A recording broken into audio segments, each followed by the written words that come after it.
সর্বকুশল ভাই, তরুণ চিন্তক এবং ভাবুক, যিনি ইতিমধ্যে অনেক বেশি পরিচিতি পেয়েছেন। এবং আমাদের মাঝে উপস্থিত আছেন মোহাম্মদ রুমের ভাই। উনি দীর্ঘ রাজনৈতিক অভিজ্ঞতা এবং এই ধরনের অনুষ্ঠান নির্মাণের ক্ষেত্রে যথেষ্ট ভূমিকা আছে। তো আমরা সবাই চিন্তিত আমরা আমাদের ভবিষ্যৎ কী হবে, আমরা কেমন রাষ্ট্র গ্রহণ করতে চাই, কেমন রাজনৈতিক শক্তি হিসেবে আবির্ভূত করতে চাই, এই প্রশ্নগুলো আমাদের মাঝে আছে। এবং আরও অনেক ধরনের প্রশ্ন আছে, আমরা এটাকে কীভাবে ডিল করবো। আমাদের এখানে লুকায়িত ইসলাম বনাম ইসলামিক তর্ক আছে, নাস্তিকতা বনাম নাস্তিকতা তর্ক আছে, তারপর হচ্ছে গণমানুষের রাষ্ট্র, শ্রমিক শ্রেণী কীভাবে রাষ্ট্র অংশগ্রহণ করবে, কৃষক শ্রেণী কীভাবে রাষ্ট্র অংশগ্রহণ করবে, এই রাষ্ট্র নির্মাণে রাজনৈতিক শক্তি হিসাবে কীভাবে আবির্ভূত হবে, এই জায়গাগুলো আমাদের যথেষ্ট প্রশ্ন আছে। আমরা সেইগুলোকে অ্যাড্রেস করার চেষ্টা করবো আজকে এই অনুষ্ঠানের মধ্য দিয়ে। এবং আমাদের যে আরও অনেকগুলো অনুষ্ঠান হবে, সেই অনুষ্ঠানের ভেতরে আমরা এই জিনিসগুলোকে একটা বিন্যাস করতে চাই। তো আমি হচ্ছে যে মঞ্চে আমন্ত্রণ করছি আজকে অনুষ্ঠানে অন্যতম আলোচক সৈয়দ তুষার ভাইকে। আমি সৈয়দ তুষার ভাইকে আমন্ত্রণ করছি মঞ্চে উপস্থিত আসন গ্রহণ করার জন্য।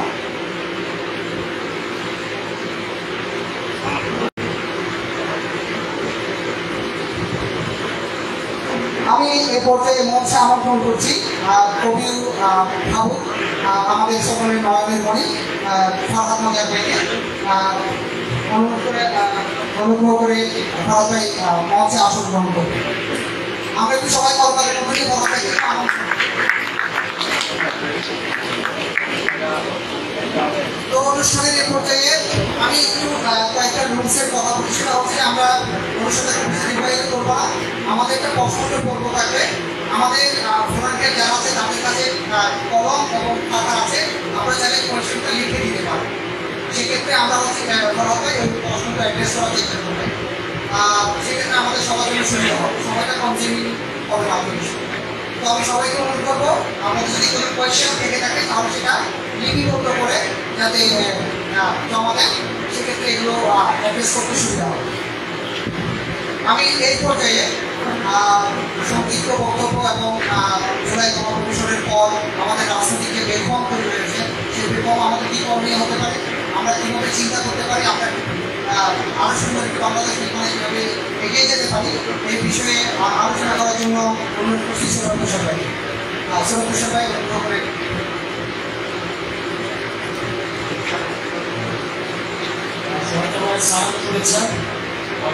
চট্টগ্রামে আমি আগেও এসেছি, কয়েকবার এসেছি, কিন্তু এবারে আসাটা একটু বেশি আসছে। কারণ হচ্ছে আমরা বাংলাদেশের ইতিহাসে একটা এবং বলা হচ্ছে যে আওয়ামী লীগ সবসময় বলতে পারে যে আওয়ামী লীগের বিরুদ্ধে কখনো কোনো আওয়ামী লীগকে কখনো গণঅভ্যুত্থান সরাই যায়। কারণ হচ্ছে আওয়ামী লীগ হচ্ছে গণঅভ্যুত্থানের ষষ্ঠ, কিন্তু ইতিহাস খুবই নির্মম। ইতিহাস হচ্ছে আওয়ামী লীগকে একটা বাংলাদেশের ইতিহাসে খুবই গুরুত্বপূর্ণ একটা গণঅভ্যুত্থানের মধ্যে দিয়ে আওয়ামী লীগের পতন বাংলাদেশে ঘটেছে। এখন গণঅভ্যুত্থান ঘটেছে, ঘটার পরে আমরা প্রায় 1.5 মাসের মতো অতিক্রম করলো, মানে 1.5 মাসের মতো সময় গেল। কিন্তু এর মধ্যে আমরা দেখতে পাচ্ছি অনেক ধরনের অস্থিরতা এবং বিশৃঙ্খলা আমাদের সমাজের মধ্যে তৈরি হয়েছে এবং একটা টেনশন আছে আমাদের সমাজের মধ্যে। এই টেনশনগুলো কেন, সেটা আপনারা সবাই এখানে যারা আছেন তারা নিশ্চয়ই সচেতন।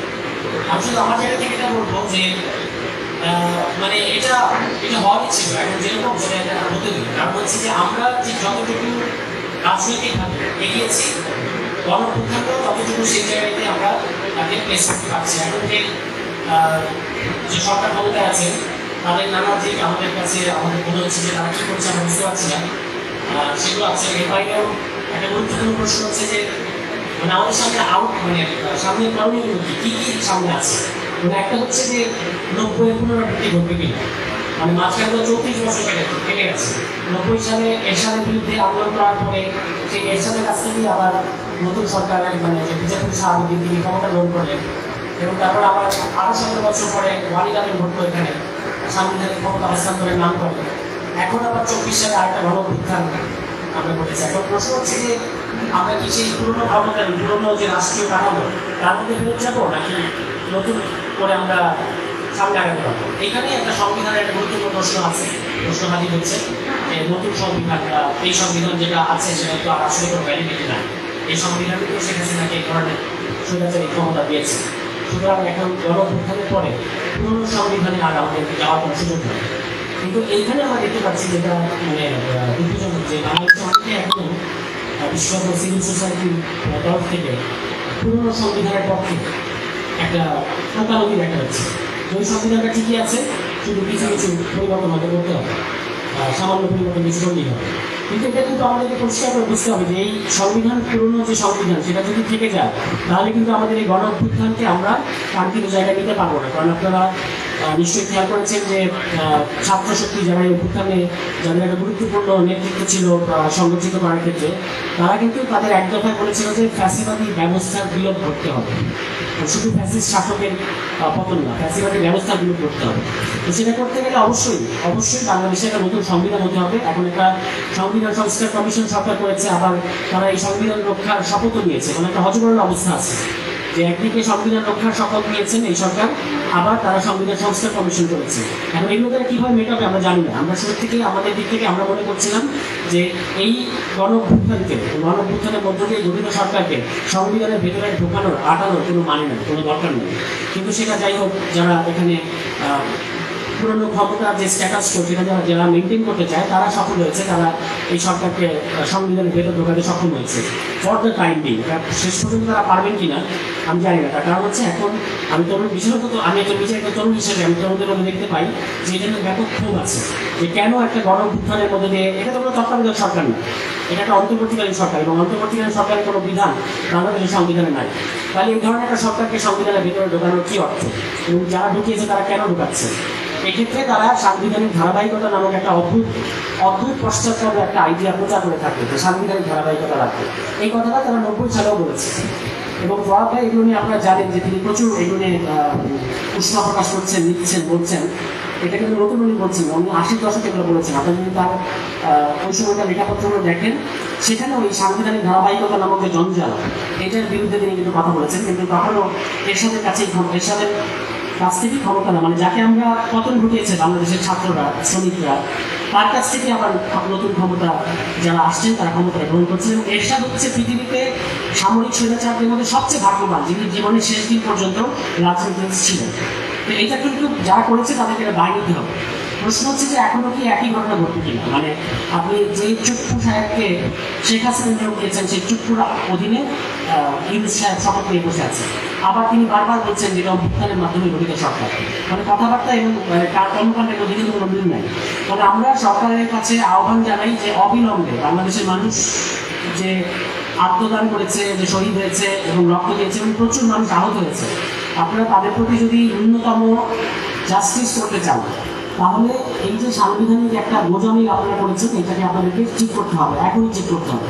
কারণ এটা আমাদের বহির্বিশ্বে জয় যে প্রচারণা করছে যে আমার মা সাংবিধানিকভাবে এখনো প্রধানমন্ত্রী, আপনি যদি এই সংবিধানকে মানেন তাহলে তার কথাটা কিন্তু ঠিক, মানে এই সংবিধানকে কিন্তু মানেন। তার কারণ এই সংবিধানের মধ্যে ইভেন যদি এই শেখ হাসিনা পদত্যাগ করেও থাকে, পদত্যাগ করেছে কিনা আমরা কিন্তু জানি না, কারণ আমরা তার পদত্যাগ পত্র দেখিনি। কিন্তু যদি পদত্যাগ করেও থাকেন, নতুন প্রধানমন্ত্রী আসার আগ পর্যন্ত তিনি কিন্তু প্রধানমন্ত্রী, এটাই সংবিধানে বলা আছে 57, ঠিক আছে? তাহলে এখন নতুন প্রধানমন্ত্রী তো আসে নাই, আর প্রধান উপদেষ্টার কোনো সাংবিধানিক পদ না। তার মানে তো শেখ হাসিনা প্রধানমন্ত্রী যে বলা হচ্ছে জয়ের তরফ থেকে, আপনি যদি এই সংবিধানকে মানেন তাহলে এই কথাটা ঠিক আছে।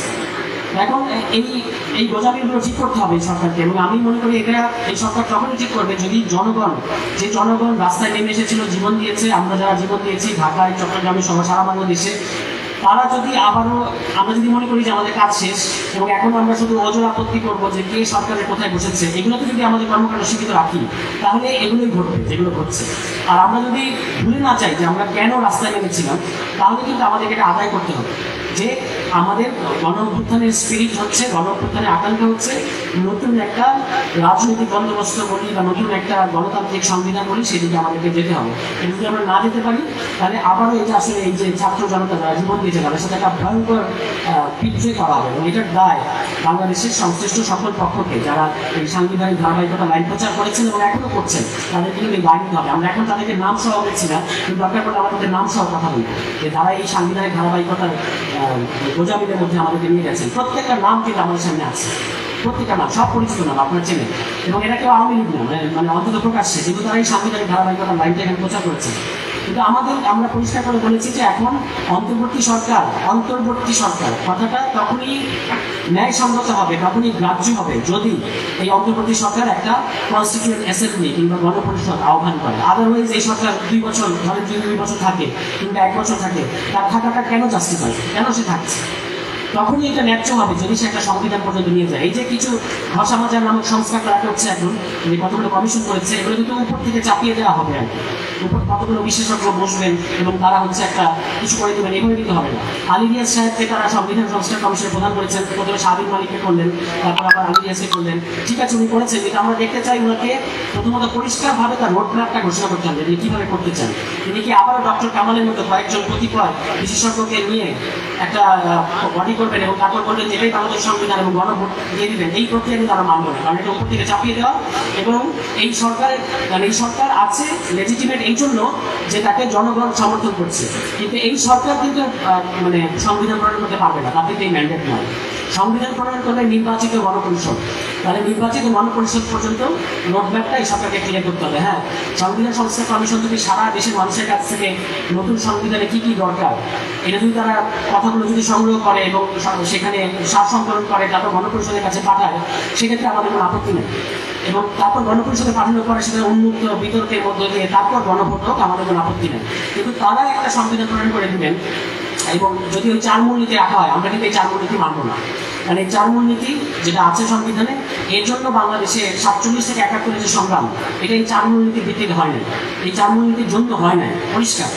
আপনি যদি আবুল মনসুর আহমদ পড়েন দেখবেন, যদি আবুল মনসুর আহমদের নামে ঢাকায় এখন খুব আজগবি কিছু কথা প্রচার করা হচ্ছে যে আবুল মনসুর আহমদ 4 মূলনীতিকে সমর্থন করেছেন, আসলে করেন না। আপনি যদি আবুল মনসুর আহমদ পড়েন দেখবেন উনি পরিষ্কার বলছেন যে এই 4 মূলনীতি কোনো দার্শনিক মতবাদ যেটা আদালত দ্বারা বলবৎযোগ্য নহে, সেগুলো সংবিধানের মূলনীতি হিসেবে থাকতে পারে না। তাহলে আপনি ঠিক আছে, এগুলো সরকারের নীতি হতে পারে, যে 4 মূলনীতিগুলো আছে, এগুলো সংবিধানের মূলনীতি হিসেবে থাকতে পারে না। মূলনীতির চেয়েও বেশি জরুরি হচ্ছে মৌলিক অধিকার। মৌলিক অধিকার হচ্ছে জনগণের, আর মূলনীতি হচ্ছে রাষ্ট্রের সদিচ্ছার বিষয়। সুতরাং মৌলিক অধিকার শুড বি গিভেন প্রায়োরিটি। এখন আমাদেরকে মূলনীতি করতে, আপনারা দেখবেন যে প্রথম আলোতে এই ধরনের লেখাপত্র ছাপানো হচ্ছে যে ধর্মনিরপেক্ষতা কী হবে। আরে ভাই, আপনি তো একটা বাঙালি জাতিবাদী সাম্প্রদায়িক সংবিধান করে রেখেছেন, এইটা করে রেখে আপনি এই ধর্মনিরপেক্ষতা ভয় জ্ঞান কেন? এটা একটা সাম্প্রদায়িক সংবিধান, এখানে তো অন্য জাতির কোনো স্বীকৃতি নাই, এখানে আপনাকে নাগরিক হতে হলে বাঙালি হতে হবে, এরকম কল আছে। তাহলে একটা জাতিবাদী সংবিধান আপনি সেটাকে রেখে বলছেন যে ধর্মনিরপেক্ষতা করতেছে, এটা তো হয় না। আপনি বলেন যে অসাম্প্রদায়িকতা লাগবে, ঠিক আছে, আমরা মানি যে সকল সম্প্রদায়ের একটা সহাবস্থান লাগবে, কিন্তু ধর্মনিরপেক্ষতা কেন? ধর্মনিরপেক্ষতা মানে তো হচ্ছে এটা নিয়ে বাংলাদেশ সমাজে যে বিভ্রান্তি আছে, এটা নিয়ে কনফিউশন আছে এবং এটা নিয়ে আশঙ্কা আছে। সুতরাং ধর্মনিরপেক্ষতার দোহাই সংবিধানে দিলে হবে না।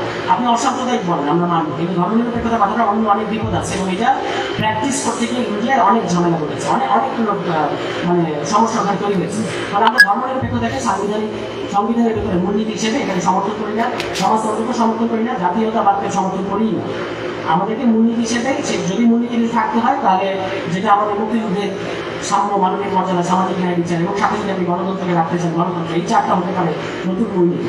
এই পুরোনো যে মানে এবং মজার ব্যাপার হচ্ছে এই 4টা মূলনীতি, এগুলো তো বাকশালের মূলনীতি, মানে বাকশালের এগুলোকে পরে নেওয়া হচ্ছে, মানে এটা জাতীয় দলীয় সংবিধানকে তারা একটা দলীয় ব্যাপারে পরিণত করেছে। এটা দিয়ে এখন পর্যন্ত চলছে। এবং আপনি দেখবেন যে বাংলাদেশের সকল সমস্যার মধ্যে যে বাংলাদেশকে বিভাজিত করে রাখা, সেকুলার বনাম প্রগতিশীল বনাম মৌলবাদী, এটার পেছনে এই যে মৃত্যুটা তারা করে রেখেছে, এটা একটা ভূমিকা আছে। এবং এরা যে সংবিধান প্রণয়ন করেছে তাদেরও কিন্তু কোনো ম্যান্ডেট ছিল না, কারণ তারা 70-এর গণপরিষদের জন্য নির্বাচিত ছিলেন। তারা স্বাধীন দেশ হওয়ার পরে পুরো কনটেক্সটটা বদলে গেছিল, উচিত ছিল, এবং তখন এটা দাবিও ছিল। মাওলানা ভাসানী সহ অন্যান্য দল যারা ছিলেন, তখন তো সোপার কোনো রাজাকার ছিল না, সকল মুক্তিযুদ্ধপন্থী দল করেছিলেন যে আপনি একটা জাতীয় অ্যাসেম্বলি করেন, ন্যাশনাল অ্যাসেম্বলি করেন। এটা তো 70 ইলেকশনের জন্য তো আমরা এই সংবিধান তো 70-এর মানে গণপরিষদের জন্য যারা গেছেন তারা তো এটা করতে পারেন না, কারণ তারা তো পাকিস্তানের জন্য সংবিধান প্রণয়ন করতে গেছিলেন। তো এই প্রশ্নগুলো আছে, কিন্তু তখন এগুলো অ্যাড্রেস করা হয়নি, এবং তখন একটা সবার মতামতকে উপেক্ষা করে একটা দলীয় সংবিধান তারা করেছেন, যেটার বৈধতা নিয়ে তখন থেকেই প্রশ্ন ছিল। তাহলে এখন এতগুলো বছর পরে, এত রক্তপাত এবং এত হানাহানির পরে আমরা কিন্তু আর একই ভুল হোক এটা চাই না। যদি সরকার আমাদের কথা শোনে এবং বাংলাদেশের জনগণের কথা শোনে, মানে তারা যে ক্ষমতায় আছেন, যারা সরকারে আছেন, তারা সমাজে সম্মানিত ব্যক্তি। আমরা মনে করি যে তারা যে এতদিন পর্যন্ত তাদের যে কর্মকাণ্ড, সেটা এই 2 বছর কিংবা 1 বছর কিংবা 6 মাসের বিতর্কিত কাজ করে তারা যেন নিজেদেরকে বিতর্কিত না করে। জনগণের কথা শুনতে হবে, সারা দেশের মানুষ কী বলছে, সংবিধানে কীভাবে প্রণয়ন করে, এবং সময় নিতে হবে। তাদের সময় নেই, তাড়াহুড়া করা কি যে যেটা আওয়ামী লীগ বলে আর কি, যে আমরা তো 9 মাসের মধ্যে সংবিধান করছি না। ভাই, সংবিধান 9 মাসের মধ্যে করার জিনিসটা আপনাদের টাইম নিতে হবে, উন্মুক্ত বিতর্ক করতে হবে, এবং বিতর্কগুলো আবার গণপরিষদে, এখানে আপনারা বলেছেন গণপরিষদের কথা, গণপরিষদে আসতে হবে, মানুষ মতামত দিবে, ফলে এই টাইমটা নেওয়ার মতো ধৈর্য থাকতে হবে। আর ততদিনের একটা নির্বাচিত গণপরিষদ আছে, ফলে আপনার তো কোনো অসুবিধা নেই। বিশেষ করে এখন যেটা বলা হচ্ছে যে নির্বাচনে কী হবে, নির্বাচন অবশ্যই হবে, কিন্তু সেটা সংসদ নির্বাচন হবে কি তারা কেন চায় আমি ঠিক বুঝতে পারছি না। যে আপনারা কি পুরনো ক্ষমতার কাছে আমাদের ফেরত দিতে চাচ্ছেন? আর সংবিধান তো সংশোধন বা সংস্কার করা যায় না। সংসদের কাজ বিদ্যমান সংবিধানের অধীন আইন প্রণয়ন করা, সংবিধান প্রণয়ন করা সংসদের কাজ। ফলে কনসেপচুয়াল ক্ল্যারিটির একটু অভাব আমাদের সমাজের মধ্যে আছে, রাজনৈতিক দলগুলোর মধ্যেও আছে। বাংলাদেশে যারা রাজনৈতিক দল, যারা বড় বড় রাজনৈতিক দল আছে, বিএনপি সহ অন্যান্য দল, আমরা তাদেরকে আহ্বান জানাতে চাই যে গণপরিষদ যদি হয় তাহলে বিএনপি তো যাবে, এখানে অসুবিধা কী আছে? বিএনপি তো গণপরিষদের সংবিধান প্রণয়ন করবে, কিন্তু তারা যদি এই রাজনীতিটা গ্রহণ না করে আমরা কী করে তাদেরকে সমর্থন করি? তারা যদি বলে যে 3 মাসের মধ্যে ইলেকশন দেয়, 6 মাসের মধ্যে ইলেকশন দেয়, এবং এই পুরনো সংবিধান অধীন দেয়, তখন তো আমাদের তাদেরকে সমর্থন করতে একটু ভাবতে হবে কেন সমর্থন করবো আমরা, যদি এত গণঅভ্যুত্থানের পরে আবারও সে পুরনো ক্ষমতার কাছে আমরা ফেরত যাবো, সেটা বলতে পারি। সুতরাং গণপরিষদ নির্বাচন এটা বাংলাদেশে এমন না যেটা আগে কখন হয়নি, 70 সালে হয়েছে, ইতিহাসে বহুবার এটা হয়েছে গণপরিষদ নির্বাচন। প্রত্যেকটা রাজনৈতিক দল তাদের ইশতেহার দেবে, তারা কীভাবে যদি গণপরিষদ যেতে পারে, কীভাবে সংবিধান প্রণয়ন করবে, এগুলো তারা বিস্তারিত প্রকাশ করবে জনগণের সামনে, জনগণ সিদ্ধান্ত নিয়ে তাদেরকে গণপরিষদে পাঠাবে। এটি হচ্ছে ঘটনা। এবং এখানে রাজনৈতিক দলগুলো ভয় পাওয়ার কোনো কারণই নেই। এবং এখন যে রাজনৈতিক দলগুলো ছাত্রদেরকে প্রতিদ্বন্দ্বী ভাবছে, আমি মনে করি এটাও অমূল্য।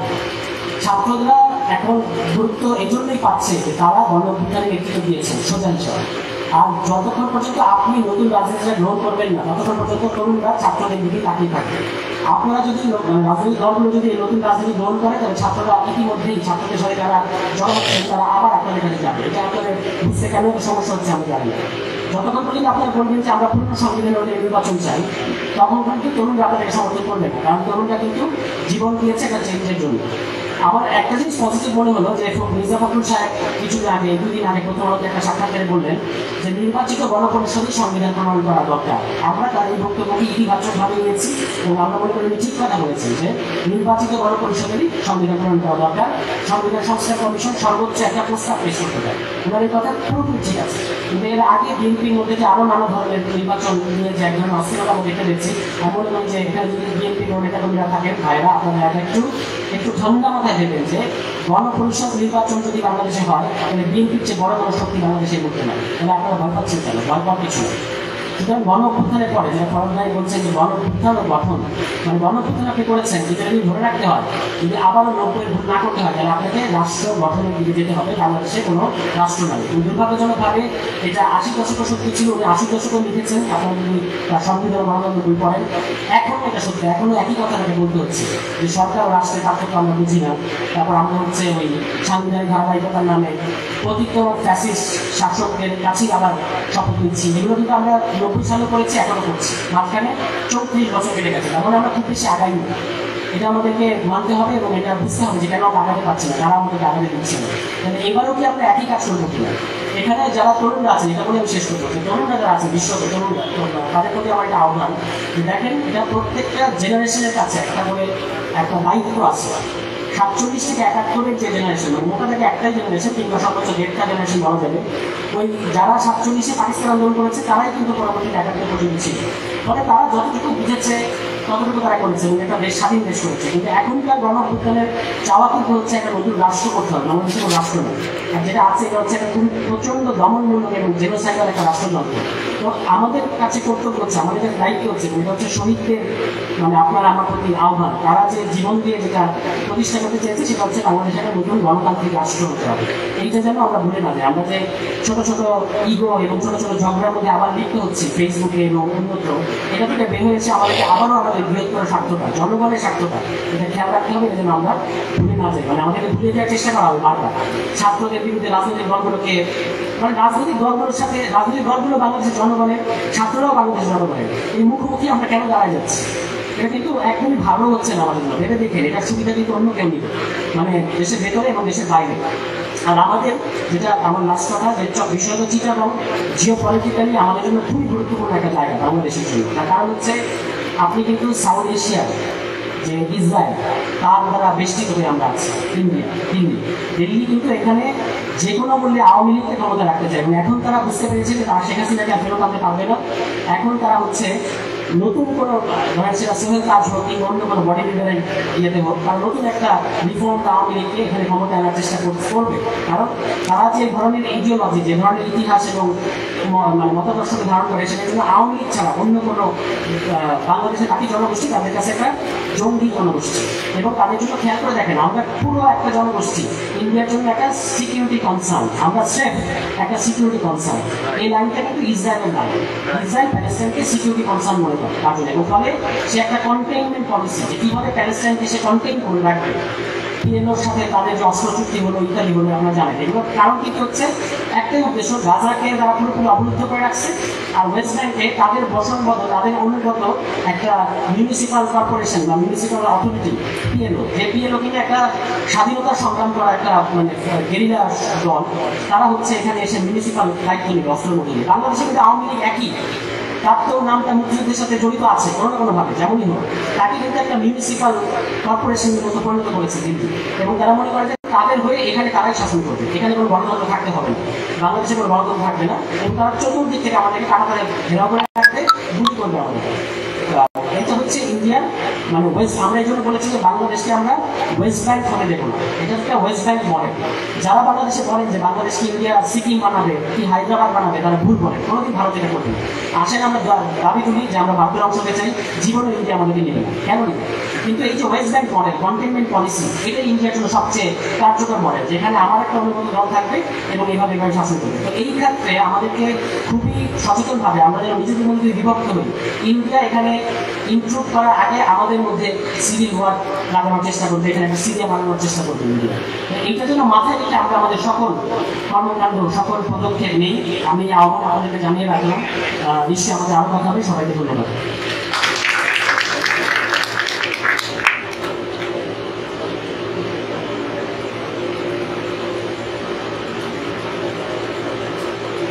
ধন্যবাদ সৈয়দ হোসেন ভাই। আমাদের জুলাই পরবর্তী গণঅভ্যুত্থানের যে সাংবিধানিক ধারাবাহিকতা রক্ষার যে একটা ফুটপ্রিন্ট, সেটা আমরা দেখতে পেলাম এর আলোচনায়, এবং একই সাথে আমাদের কি করতে হবে, সংবিধান কীভাবে সংশোধন হতে পারে, এই জিনিসটা ফুটপ্রিন্ট করার চেষ্টা করেছেন। আমি ধন্যবাদ জানাচ্ছি সৈয়দ হোসেন ভাইকে। আমি এ পর্যায়ে আমন্ত্রণ করছি কবি এবং ভাবক ফরহাদ মোজাহার ভাইকে ওনার মূল্যবান বক্তব্য রাখার জন্য।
ভালো আমার গলা শুনে যাচ্ছে আসলে না।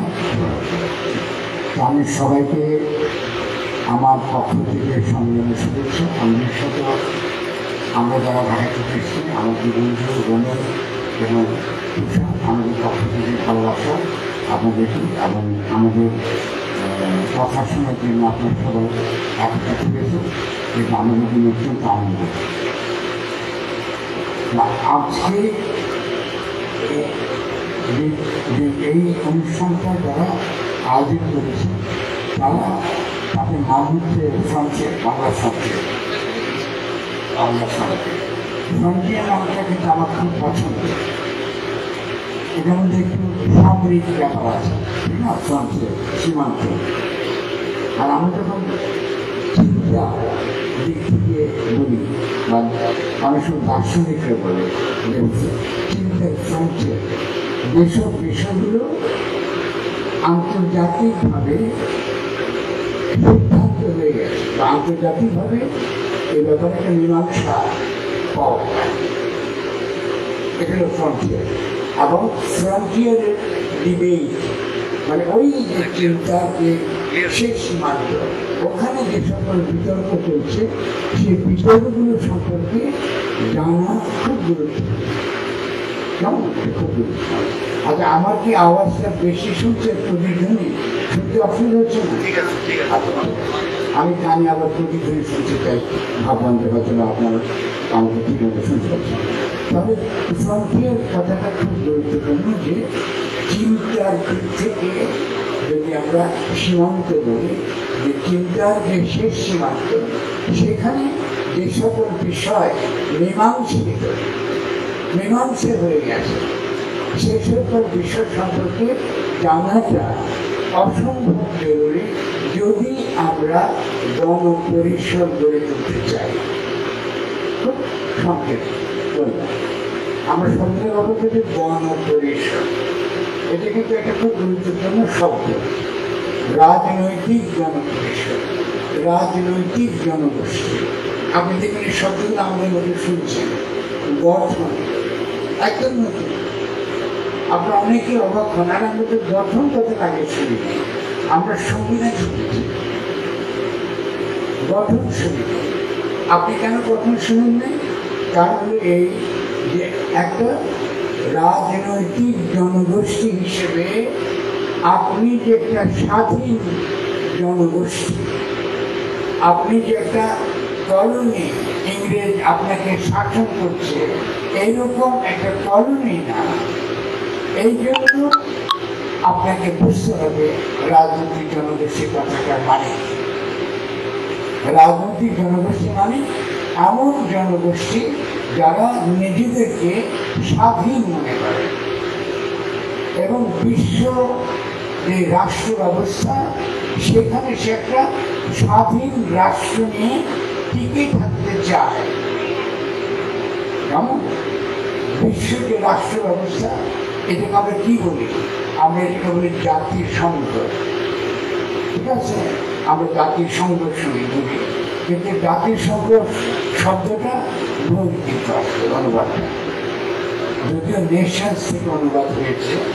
কেমন যখন জাতিসংঘ গঠিত হয় তখন আমাদের মধ্যে চিন্তা, যে বিশ্বের ব্যাপী রাজনৈতিক চিন্তার ক্ষেত্রে যে ধারণাটা প্রবল ছিল সেই ধারণা ছিল জাতি, নেশন।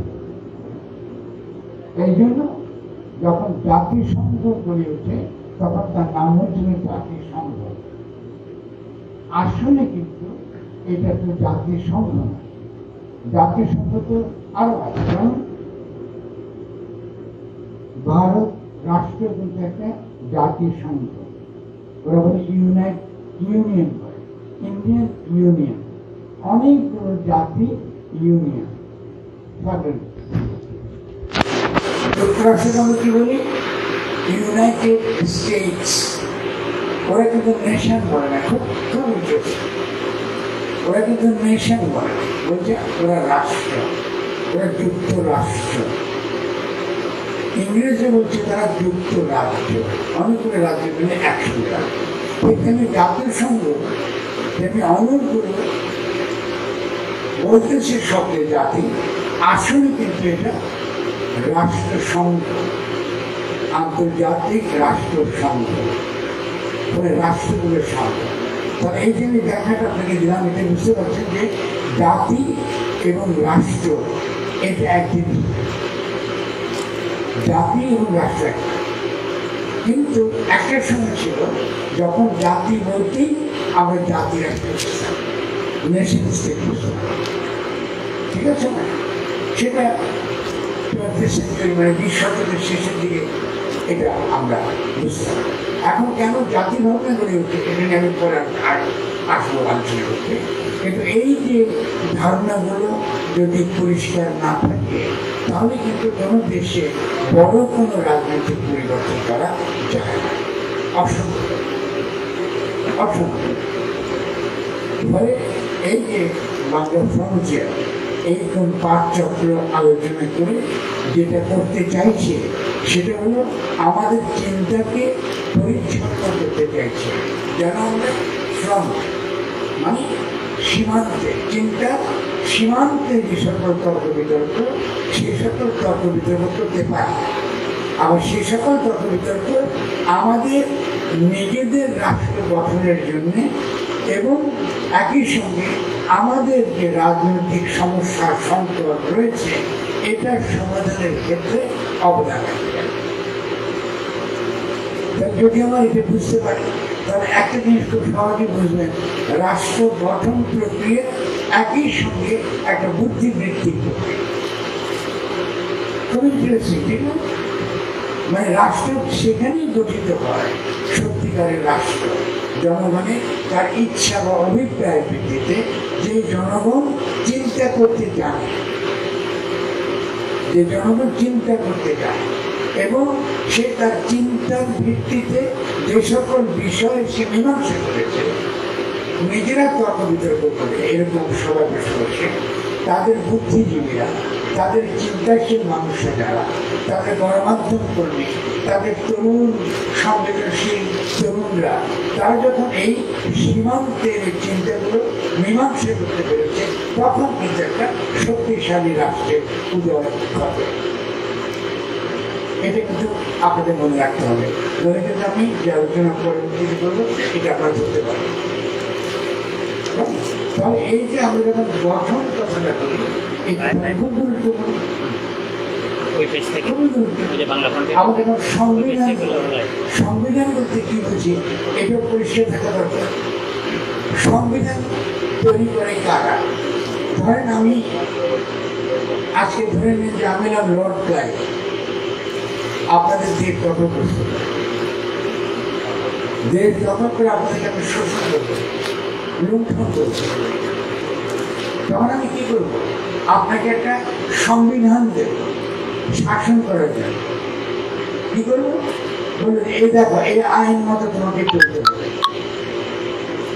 কে দিল? লর্ড ক্লাইভ দিল বা ইংরেজ দিল, যেটাই বল। আমি দুটার সুবিধার জন্য বললাম লর্ড ক্লাইভ এটা দিল।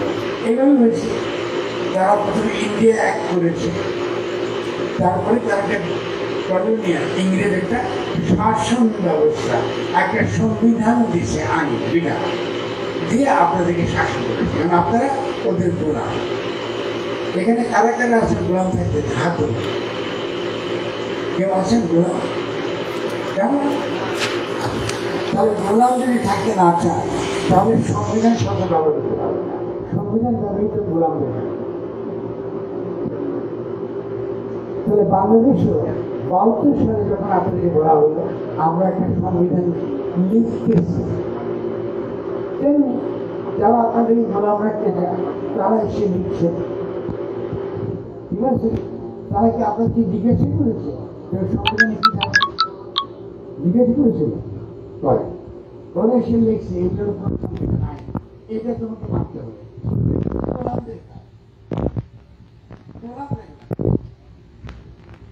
এই গোলামি কিন্তু আপনারা এতটা বছর ওই ৭২ সাল থেকে এখন পর্যন্ত কিন্তু আপনারা কি করেছেন? আপনারা সকলে মেনে নিয়েছেন, দেখেছেন। যেহেতু সংবিধান শব্দটার মানে আপনারা জানেন না বলে আপনাদের উপর একটা ঔপনিবেশিক শাসক যে আসলে আপনাকে লুট করতে, আপনাকে লুণ্ঠন করতে, আপনাকে শোষণ করতে, আপনার সম্পদ কি করতে, চুরি করে নিয়ে যেতে, আপনাকে গরিব করতে, আপনাকে চিরকাল দাসে ব্যবস্থার মধ্যে ফেলে রাখতে সে একটা সংবিধান দিয়েছে। এই হলো বাংলাদেশের ১৯৭২ সালের পবিত্র সংবিধান। ঠিক আছে? আচ্ছা, এখন আপনাকে বলতে পারেন তাহলে কি করে উচিত? উচিত ছিল যেটা তুষার আলোচনা করে গেছে, উচিত ছিল জনগণের সঙ্গে কথা বলা। জনগণ যখন একসঙ্গে থাকতে চায়, ধরুন আমরা এখানে যারা আছি আমরা একসঙ্গে থাকতে চাই, আমাদের সকলের চিন্তা একরকম না, এক হতে পারে না, একরকম না হতে পারে, আমাদের সকলের স্বার্থ একরকম না হতে পারে, কিন্তু আমরা ঠিক করলাম আমরা নিজেরা একসঙ্গে থাকবো, একই রাষ্ট্রে বাস করবো। তো কী করে আমরা সবাই মিলে একই রাষ্ট্রে বাস করতে পারি, তখন আমরা বসে বসে অনেকগুলো বিষয় আলোচনা করবো। আমরা আলোচনা করবো জনগণ, কারা করবে? জনগণ, বাইরের কেউ সংবিধান দেখবে না, জনগণ করবে। জনগণ বসে ঠিক করবে এই যে আদর্শ, যেটা তার রাষ্ট্রের আদর্শ হবে, সেটা কি হবে, সে চিন্তা করবে, সে আলোচনা করবে, করে সকলে মিলে তারা কি করবে, সিদ্ধান্ত নেবে যে আচ্ছা আমাদের রাষ্ট্রের আদর্শ হবে এই। যে কোনো আলোচনা, যে কোনো আদর্শ হতে পারে, কিন্তু জনগণের সঙ্গে কথা বলে এটা করতে হবে। যদি জনগণের সঙ্গে কথা বলতাম তাহলে 72 সালে কি হতো, আপনি বাংলাদেশের মানুষ, আজকে অনেকে বলে না এই দেশের সংখ্যাগরিষ্ঠ মুসলমান, অতএব এখানে ইসলাম শাসন থাকতে হবে, বলে না? কিন্তু যদি আমরা আলোচনা করতাম তাদেরকে বোঝাতে পারতাম যে এখানে তো আরো মানুষ আছে যারা ইসলাম ধর্মাবলম্বী না, অনেক মানুষ আছে যারা পাহাড়ে কিংবা সমতলে ক্ষুদ্র জাতির সত্তা, অনেকে আছে তারা নাচতে, তারা আল্লাহ বিশ্বাস করে, তারা কি এই রাষ্ট্রের অন্তর্গত থাকবে না, নাকি এদিকে বাদ দেবে? এই আলোচনা হতো নাকি, হতো কিনা, হতে না? 72 সালে যখন আমরা যুদ্ধ করছিলাম তখন এই তর্কটা উঠেছিল যে বাংলাদেশের ভিত্তি কি হবে। সেই তর্কের মধ্যে দেখবেন যে আলোচনা হয়েছে, হ্যাঁ ইসলাম থাকবে, অসুবিধা নেই, কিন্তু ইসলাম থাকবে ধর্ম হিসেবে না, ইসলাম থাকবে আদর্শ হিসেবে। কি করে ইসলাম হাজির ছিল, কে কে জানেন? পড়েছেন কেউ স্বাধীনতা ঘোষণা করে দেখেন, দেখতে পাচ্ছেন কি সমস্যা আমাদের? আমরা রাজনীতি করতে চাই, রাজনৈতিক দাবি দেওয়া করি, আমরা জান দিয়ে চলতেছি, কোরবানি দিয়ে চলতেছি, শহীদ হয়ে যাচ্ছে, কিন্তু আসল জায়গায় আমরা ঠনঠন, আমরা জানি না। তাহলে 72 সালে যারা মুক্তিযুদ্ধ করেছিলেন তখন তারা ঠিক তেমনিও তর্ক হয়েছিল যারা ইসলাম করতে তাদের সঙ্গে। সেই তর্ক যখন হয়েছিল তখন তারা বলেছিল আচ্ছা কি হতে পারে যেটা একই সঙ্গে ইসলামের আদর্শ, একই সঙ্গে সেটা সার্বজনীন আদর্শ। এমন কোনো ধারণা আপনার দিতে পারবেন আমাকে যেটা ইসলামের আদর্শ কিন্তু একই সঙ্গে এটা সার্বজনীন আদর্শ? পারবেন?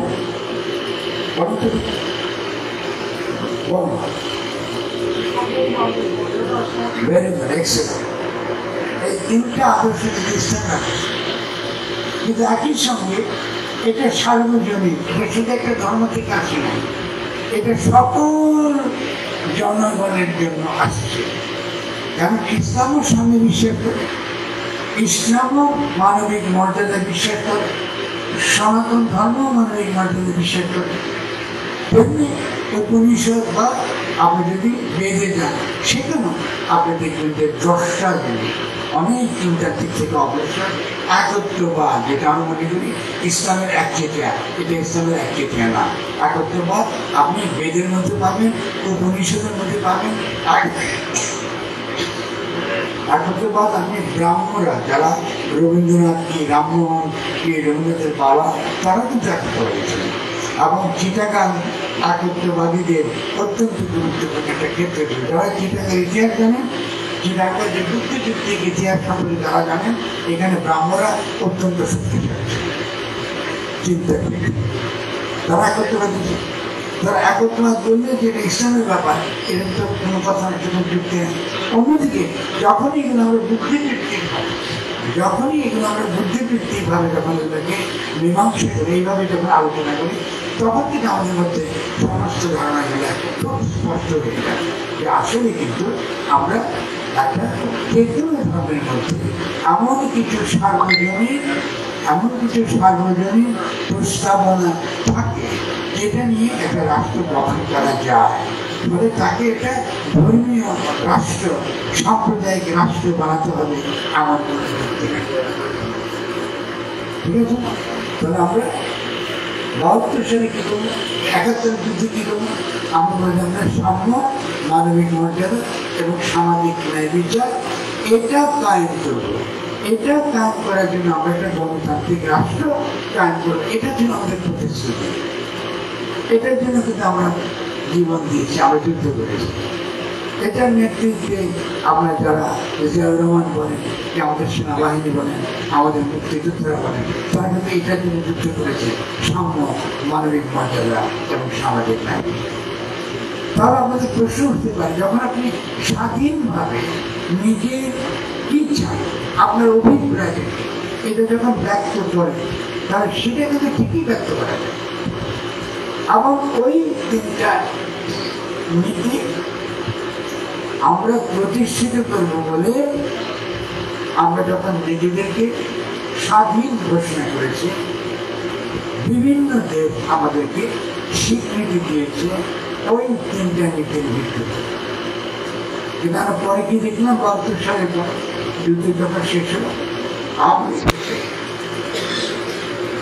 এটাকে স্বীকারই করল। তারা আপনাকে চাপিয়ে দিল কি ধর্ম নিরপেক্ষতা, এটা কিন্তু আমরা তখন দাবি করি। আর ধর্ম নিরপেক্ষতার কথাটা মানে কি তাও পরিষ্কার। আর কি বললো তারা? তারা বললো সমাজতন্ত্র। এটা কিন্তু 6 দফাতে ছিল। এরপর তারা বললো বাঙালি জাতিবাদ, এটাও কিন্তু 72 সালের যুদ্ধে ছিল না। কারণ আমাদের দেশে তো বাঙালি ছাড়া তো কারা আছে, চাকমারা আছে না, মরমরা আছে না, সাঁওতালরা আছে না, মন্দিরা আছে না, তাহলে শুধু বাঙালি জাতিবাদ হতে পারে। যদি আপনি বাঙালি জাতিবাদী হন দাবি করেন, তাহলে কি আপনি কি মনে করেন যে চাকমাদের অধিকার আছে আপনার বিরুদ্ধে অস্ত্র ধরবার? অধিকার আছে তো? আপনি তাকে অস্বীকার করবেন। আপনি যখন খালি বললেন যে রাষ্ট্রভাষা উর্দু হবে, আপনি সশস্ত্র যুদ্ধ শুরু করেছেন। আর এখানে বলতেছেন যে এই দেশটা হবে শুধু বাঙালিদের, এই দেশটা হবে শুধু বাঙালিদের। তো কেন একটা চাকমা, একটা ব্রম, আমাদের পাহাড়ের দেশের ক্ষুদ্র জাতিসত্তা তারা এটা মানবে? আমাকে একটু বুঝে পড়ে কেন মানবে? আমি যদি হতাম, আমি কি যুদ্ধ করতাম? আমি তো অস্ত্র নিতাম। আমি যেহেতু আমার দেশের জনগণের জন্য, তাকে মুক্ত করার জন্য 72 অস্ত্র তুলে ধরেছি, তারও অস্ত্র তুলে ধরেছে, এটা তো নয় সংখ্যা। তাহলে খেয়াল করেছেন, আপনি যখন চাপিয়ে দিন উপর থেকে, জনগণের সঙ্গে কোনো সভা পরামর্শ করেন, এবং আপনারা যখন মানবেন্দ্রনাথ লারমা, যিনি যে তর্কগুলো করেছিলেন, ওই 72 সালের সংবিধান আপনারা একটু পড়ে দেখবেন। তাকে বলা হচ্ছে বাঙালি রাজা। একই কথা, সেই সময় যারা বলতেছে তোমরা সব বাঙালি হয়ে যাও, এখন একইভাবে কিছু লোক বলতেছে তোমরা সব মুসলমান হয়ে যাও। কোন তফাৎ আছে? কোনো পার্থক্য আছে? সেকুলার রিলিজিয়াস কোনো পার্থক্য আছে? একই মুদ্রার এই পিঠের ওপর। তাহলে যখনই আপনি জনগণের সঙ্গে কথা বলবেন, রাষ্ট্র কাকে বলে বুঝবেন। আপনি শুধু সংখ্যার জোরে, যে দুর্বল, যে সংখ্যায় কম, তার উপর আপনি আধিপত্য বিস্তার করতে চাইবেন, সে কি কি ক্ষতি করবেন? প্রথমত আপনি আপনার ধর্মের ক্ষতি করবেন। কারণ ইসলাম থেকে যে চাপিয়ে দেবেন, ইসলাম থেকে আমি আপনার উপর চাপিয়ে দেবো আমার। তাই প্রথম ধর্মবিরোধী কাজ করছি। দ্বিতীয়ত ইসলামের যে মাধুর্য অপরের কাছে নিজেকে আকৃষ্ট করে হাজির করবে, তার যে একত্রবাদ, তার যে ইনসাফের ধারণা, এটাকে আপনি অস্বীকার করবেন। এখন ইসলাম বলতে তারা বুঝে এরা হলো কিছু হুজুর যারা খালি পরকালের কথা বলে, সমাজ নিয়ে রাষ্ট্র নিয়ে এদের কোনো চিন্তাভাবনা নাই, এরা ডেঞ্জারাস। তারা কোনোদিন আসলে বুঝে, এবং এই ধারণাটা ভারতে প্রচুর প্রচার করা, যে বাঙালি মুসলমানরা এরা হলো জঙ্গি, এরা হলো বর্বর, এরা হলো পশ্চাৎপদ, এদের কাছে কোনো সংখ্যালঘু নিরাপদ না, এদের অধীনে কোনো ক্ষুদ্র জাতির সত্তা নিরাপদ না। এবং সেই কারণে তারা যখন অস্ত্র দেয় আজকে পাহাড়ে, তখন সেই অস্ত্র দেওয়ার পক্ষে আন্তর্জাতিক কি হয়, সমর্থন গড়ে ওঠে, অস্ত্র চলে আসে। জাতিসংঘ কথা বলতে যে তুমি তো স্বীকার করছো না, তোমার ওখানে তুমি তোমার সেনাবাহিনী দিয়ে যেটা ছিল রাজনৈতিক সমস্যা, এটাকে তুমি সামরিক সংকটে পরিণত করছো, ফলে ওদের পক্ষে তোমার বিরুদ্ধে সামরিক কায়দায় যুদ্ধ করা ছাড়া আর কোনো পথ নেই। আমি কিন্তু ডক্টর ইউনুসকে যদি কেউ এখন জিজ্ঞাসা করে জাতিসংঘ আমি করতে পারি, আমাকে বলেন কোথায় পারে। এবং যদি তারা অস্ত্র দেয়, এবং সে অস্ত্রের ভিত্তিতে তারা তাদের নিরাপত্তার জন্য, ত্রিপুরার নিরাপত্তার জন্য, মেঘালয়ের নিরাপত্তার জন্য, আসামের নিরাপত্তার জন্য যদি এই ফেনে দিয়ে কেটে তারা আপনাদের চিটাগাং এবং আরাকান ভারতের সঙ্গে যুক্ত করে, আপনারা কয়টা লোক এখানে আসেন যুদ্ধ করে? আপনারা দেখছেন আর কত বড় বীর আপনার, কেউ ভাবতে পারে তারপর ক্ষমতা দেখা যাবে। আমরা পুরনো জেনারেশন যুদ্ধ করে আসি, ফলে যুদ্ধ করার ক্ষমতা আপনাদের নেই। কিন্তু আপনারা এমন সব তত্ত্ব ছড়াচ্ছেন যে তত্ত্বগুলো বাংলাদেশকে বঙ্গোপসাগরে ডুবিয়ে মারবে, দেশটাকে ধ্বংস করে দেবে। এই জায়গায় আমরা ঢুকেছি। আমি এই কথা চিটাগাং এসে বলছি আমি, কারণ চিটাগাংবাসীদের এই ক্ষেত্রে দায় আছে। যদি আমার কাছে একটু বোঝেন, দয়া করে নিজের আলোচনা করবেন, নিজেদের মধ্যে আলোচনা করবেন। আরাকান বাংলাদেশের অংশ ছিল এখন। বাংলা সাহিত্যের সবচেয়ে বেশি বিকাশ ঘটেছিল আরাকান। আলাউলের নাম আপনারা জানেন। আমাদের পুরনো আমলের আপনাদের যারা পূর্বপুরুষ, আমার যারা পূর্বপুরুষ, আমি নোয়াখালীতে বাড়ি, তারা কি করতো, আগে বার্মাতে যেত ব্যবসা বাণিজ্য করতে, চাকরি করতে, আসার সময় একটা বিয়ে করে নিয়ে আসে, খাওয়া দাওয়ার দিক না, আমার নানা দাদি বা আগের পুরনো মধ্যে আমি আরাকানি বা বার্মা নিয়ে আসি, চিটাগাংয়ে বউ আছে। ঠিক আছে, এই ইতিহাস করে আপনারা আরাকান হারিয়েছেন, কারণ আপনার মাথার মধ্যে গেল নেই। আপনাদের মাথার মধ্যে রাজনীতি কাকে বলে বলেন, রাষ্ট্র কাকে বলে জানেন না, জাতি কাকে বলে জানেন না, ধর্ম কাকে বলে জানেন না। অবশ্যই ধর্মের দ্বারাই ইসলামকে সারা পৃথিবী জয় করেছে। আর একটা ধর্মপতি কি বুঝেন আপনি, পরকালের জন্য টিকিট পাওয়া যায় কোথায়, বেহেশতে যাওয়ার টিকিট কিনতে যান, ধর্ম থেকে হচ্ছে। অথবা দুর্যোগে যেন না যান, তার জন্য কি বলে একটা তকবি, কাকে থেকে নেন, হুজুরের কাছে তকবি নেন। এটা ধর্ম ছিল, এর সাথে এত বিকৃত ছিল, এটা কখনো শিখে রসকে হীরা গোয়াইছিল। তাই তুমি হীরা গোয়াই থাকা তুমি জানো দিতে পারো, তোমরা যুদ্ধ করে কি দরকার ছিল ভাই? ওনার লড়াই করার কি দরকার ছিল? আপনি কোনো ভালোবাসেন? তাহলে ইসলাম ইহলৌকিক সমস্যার সমাধান করে। ক্রিশ্চিয়ানিটি তার আগে পরলোকের কথা বলছে খ্রিস্টান, ইসলাম বলে না। যখন মোনাজাত করেন কি বলে না, ফির দুনিয়া আসানো হবে নাকি, কি বলেন? এটা আগে বলেন না নাকি? কখন আখেরা আসানো হবে? আখেরা তো পরে, আগে তো দুনিয়া আসানো, দুনিয়া শুধু আপনি তো ওই জন্য আসছেন, তো দুনিয়ার কোনো খবর নাই। আপনার লোকজন গরিব, আপনার লোকজন সব গোলাম হয়ে আছে, বিদেশিরা আপনার দেশ ভূখণ্ডটা দখল করে নিয়ে যাচ্ছে, আপনি ইসলামের ইচ্ছা করছেন। এটা কি ইসলাম হল? ইসলাম হয়। এখন যখন ঘোরা আমাদের এটা বলে, তখন আপনার কি বলেন? তখন প্রচার করেন উনি বলেন লাভবাদী, বলেন না?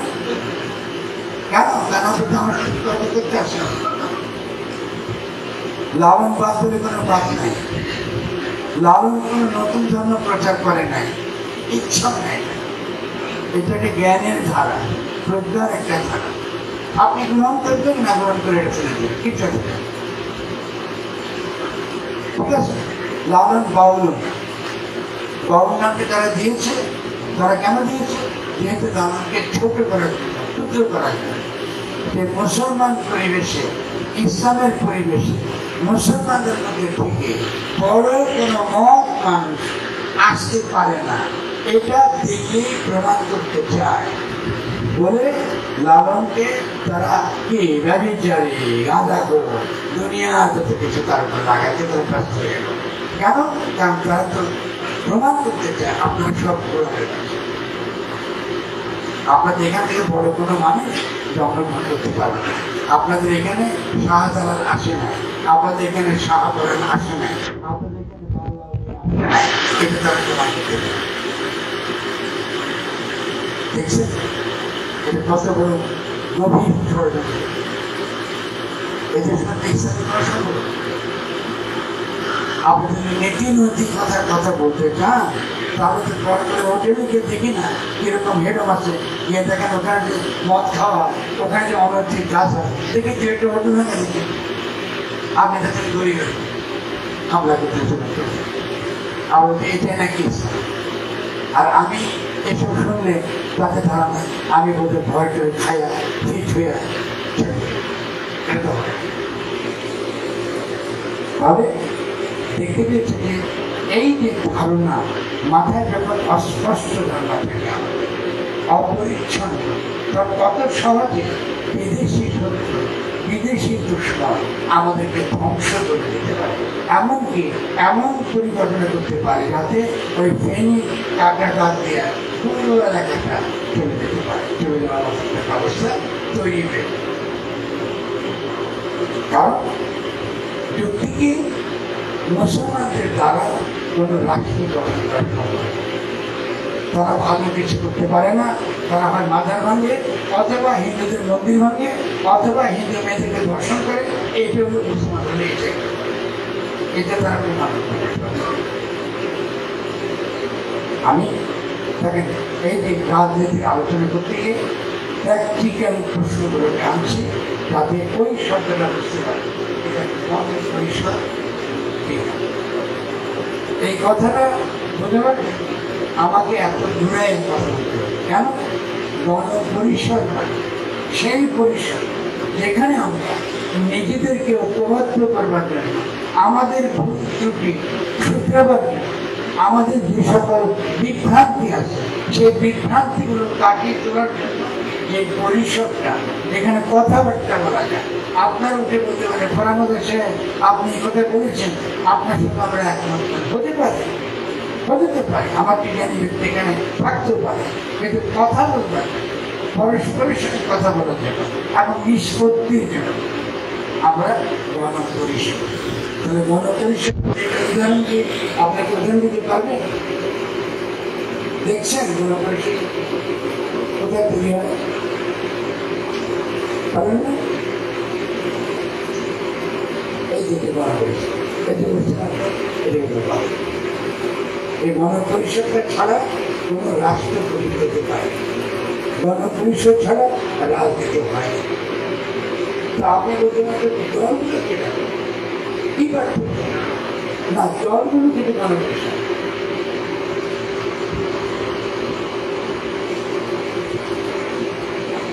রাজনৈতিক দলগুলো যেটা করে সেটা হলো তারা গণপরিষদের মধ্য দিয়ে যখন একটা রাষ্ট্র গঠিত হয়, সে রাষ্ট্রের অধীনে তারা কি করে? প্রতিযোগিতা করে। কি জন্য? সরকার গঠনের জন্য। রাষ্ট্র এবং সরকার এটা দুটো আলাদা। গণপরিষদের ধারণাটা রাষ্ট্রের ধারণার সঙ্গে, গণপরিষদ দুর্বল হওয়া মানে রাষ্ট্র দুর্বল হয়ে গেল, গণপরিষদ না থাকা মানে রাষ্ট্র না থাকে। গণপরিষদের বিভ্রান্তি কোন রকম কি দ্বিধা দ্বন্দ্ব সংঘর্ষ মানে রাষ্ট্র দ্বিধা সংঘর্ষের মধ্যে। আমি যদি আপনার সঙ্গে আমার চিন্তার পার্থক্য মীমাংসা করতে না পারি, তাহলে রাষ্ট্রের মধ্যে সেই দুর্বলতাগুলো অবকাশগুলো থেকে যাবে।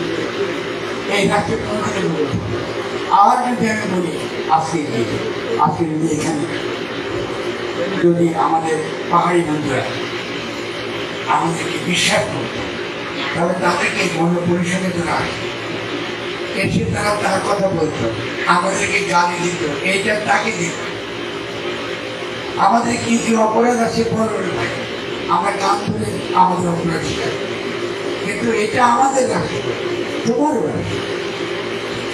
তো দিল্লির সঙ্গে তুমি কেন এই সম্পর্ক রাখছো? আমরা দুর্বল, তুমি এই রাষ্ট্র অন্তর্গত। আমার যে অতীতে আমার যে সকল ভাইরা কি বোনরা বাংলাদেশকে গঠন করতে সংবিধান রচনার সময় যে ভুলগুলো করেছে, সেই ভুলগুলো আমরা এখন সামলাতে চাই, সংশোধন করতে চাই, যাতে আমরা একই রাষ্ট্রে বাস করতে পারি। এটা কি সম্ভব? আমি বিশ্বাস করি সম্ভব। যদি আপনি গণপরিষদের ধারণা আসলে আন্তরিকভাবে চান, তাহলে গণপরিষদের ধারণাটা ঠিকই চর্চা করা সম্ভব। যখনই রাষ্ট্র আপনাকে এই সুযোগ দেবে, তখনই তাদের মধ্যে যারা সত্যিকার অর্থে মজলুম, সে আপনার কাছে আসবে ন্যায় বিচারের জন্য, কিন্তু তাকে বিশ্বাস জাগাবার জন্য আমাকে সেই কাজগুলো করতে হবে, যাতে সে আমাকে আন্তরিকভাবে বিশ্বাস করে। ওখানে প্রতারণা করতে পারবেন না। আপনাকে শান্তি যুক্ত করলেন, এটা ভুয়া যুক্ত করে লাভ হবে, সত্যিকারের শান্তি। আর যখনই আমরা এটা করতে পারবো, তখনই আমরা দেখব যে আমাদের মধ্যে কথা শুরু হয়েছে। আমরা বুঝবো যে আমাদের সংবিধানের মধ্যে এমন কিছু আছে, সংবিধানের মধ্যে আছে যেখানে তাদের সম্পত্তির ধরন স্বীকারই করা, তাদের গোষ্ঠ সম্পত্তির যে ধরন বাংলাদেশের সংবিধান ওটা স্বীকার করে না। তারা যে বনের ব্যবস্থাপনায় দক্ষ এবং বন রক্ষার জন্য তাদেরকে ভালো জাতি গোষ্ঠী যে নাই, এটা আমাদের সংবিধান স্বীকার করে। ফলে স্বভাবতই তারা এই রাষ্ট্রের বিরুদ্ধে তারা যুদ্ধ করবে, তারা সশস্ত্র। এখান থেকে বেরোবার একমাত্র পথ হচ্ছে যে কোনো গণপরিষদ গড়ে তোলা, গণপরিষদকে জীবন করা। এখন এদিকটা যদি বুঝি, এবার আমরা গণপরিষদের আরেকটা দিকে যেখানে আপনারা কারা কারা বিএনপি করেন আমি জানি, আপনার হাত তুলবেন, বলতে পারবেন।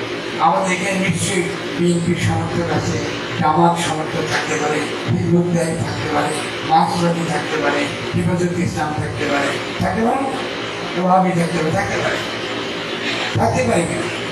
থাকবে না? এটা তো জনগণ নয়। তাহলে গণপরিষদ মানে এমন একটা গণপরিষদ যেখানে যারাই সমাজে বিভিন্ন মতে বিভিন্ন চিন্তার মানুষ, তারা একত্রে যেতে পারে, তারা একসঙ্গে বসতে পারে। ঠিক আছে? সেখানে তারা একসঙ্গে বসতে পারে, কথাবার্তা বলতে পারে, তাদের বক্তব্য তারা হাজির করতে পারে এবং আন্তরিকভাবে আলোচনাটা তারা অগ্রসর করে নিতে পারে।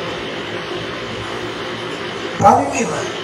বিভিন্ন দলের বিভক্তি, দলের মারপিট, পার্থক্য, এতগুলো দল থাকে। এই জন্য দেখবেন যে বড় বড় দেশে যেখানে গণতন্ত্র বা গণপরিষদ শক্তিশালী, যেখানে গণমাধ্যম আমাদের চেয়ে শক্তিশালী, সেখানে দেখবেন দল কিন্তু খুব বেশি না, একটা কি দুটা। সে মার্কিন যুক্তরাষ্ট্রে দেখবেন, ইউরোপেও থাকবে। কেন? যেহেতু তাদের গণপরিষদের শক্তিশালী একটা ভূমিকা তাদের গণমাধ্যম রাখে, গণমাধ্যম। আর আমাদের গণমাধ্যম যারা ক্ষমতায় থাকে তাদের পাশে, তারা গণপরিষদ করে চলে। এখন তাদের অনেক সাংবাদিক এখন জেলে আছে। তাদের গণপরিষদ ধারণাটা কত কি, এটা এমনি কিন্তু দেওয়া হয় গণপরিষদ। এই গণপরিষদের মধ্যে তর্ক বিতর্কের মধ্য দিয়ে আমরা যখন সকলে একত্র হই,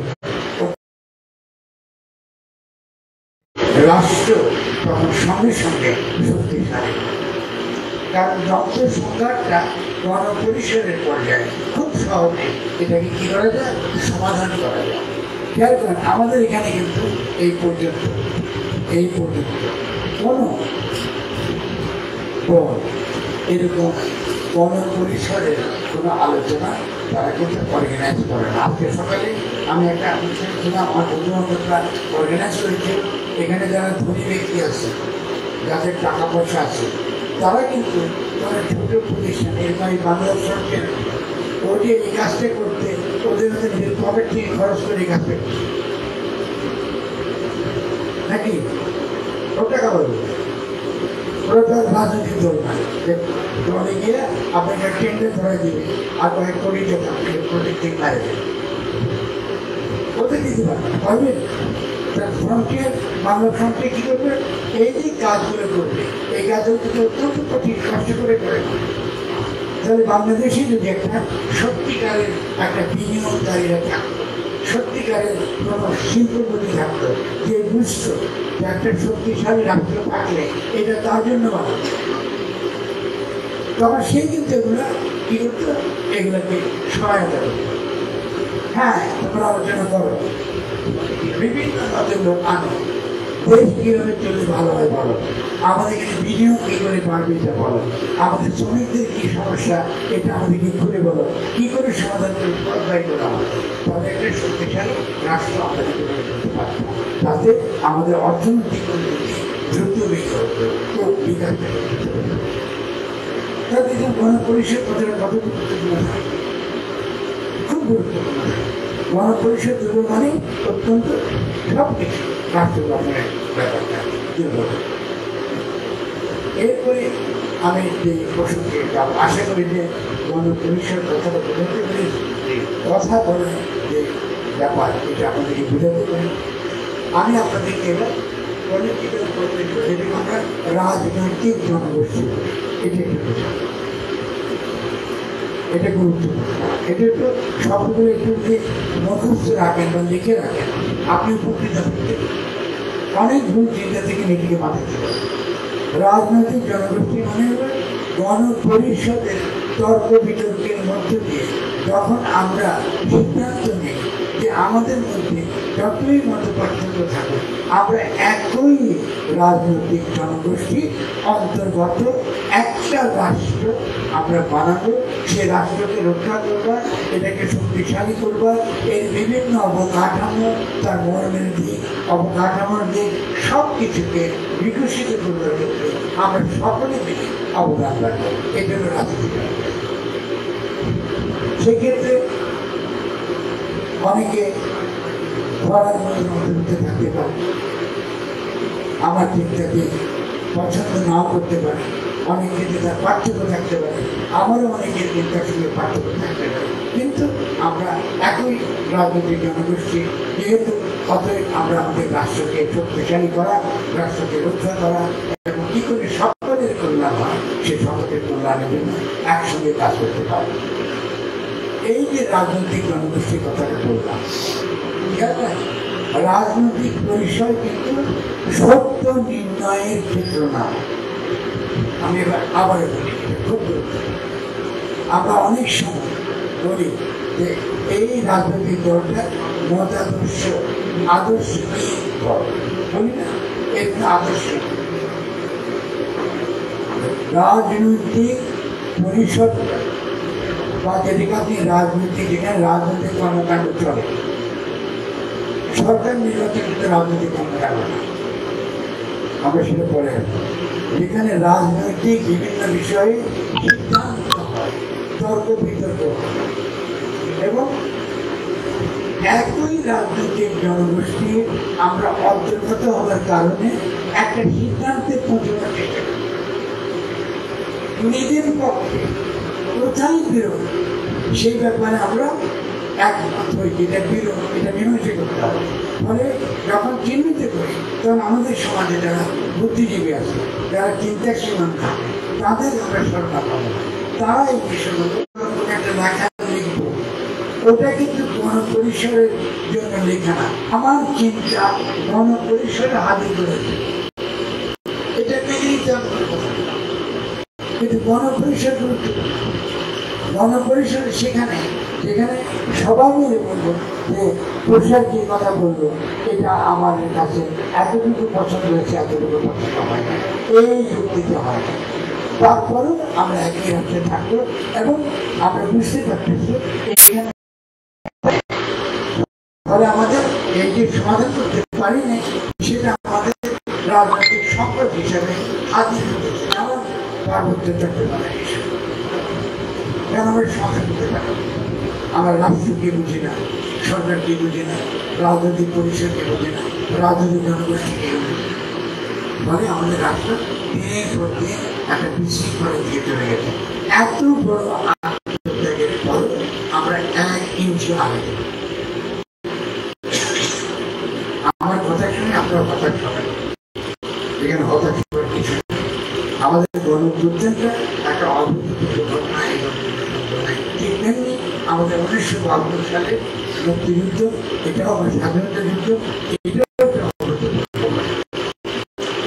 যেমন 72 সালের আগে ফিরে যাওয়া যাবে না, তেমনি জুলাই আগে ফিরে যাওয়া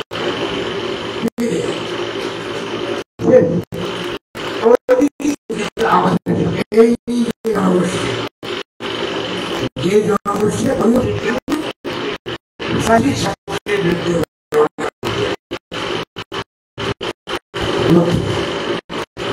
এখান থেকে জনকথা সকলে জনগণ মানে ফ্যাসিস্ট শক্তি এবং ফ্যাসিস্ট রাষ্ট্রের বিরুদ্ধে যারা বাংলাদেশে লড়াই করেছে তারাই 2024 সালে জন্ম।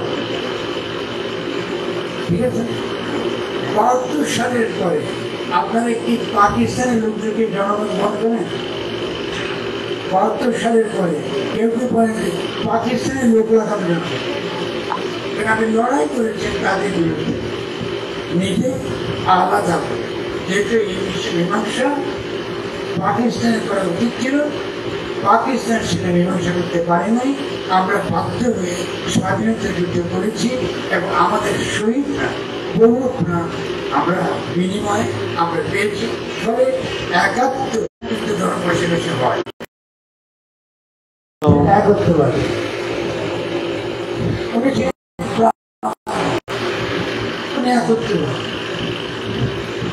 উনি যে যোগ্যতা করতে, সে যোগ্যতা ছিল পারস্যের যোগ্য, মুসলমানের টুপি কি অপরাধ করছে? যদি উনিকে আমি ফার্সি বেশি লিখতাম ঠিক কিনা, ওনার ভাষায় যদি আমি ফার্সি থাকতাম আপনার বলতেন এই তো আমাদের পেয়ে গেছে। এই তো নজরুলকে বলেন যেহেতু তিনি মুসলমান, ভালো লাগে, আমি ভালো লাগে, আপনাদের নজরুলকে নাম ভালো লাগে, কিন্তু তিনি তো কি লিখছেন, লিখছেন উনি কীর্তন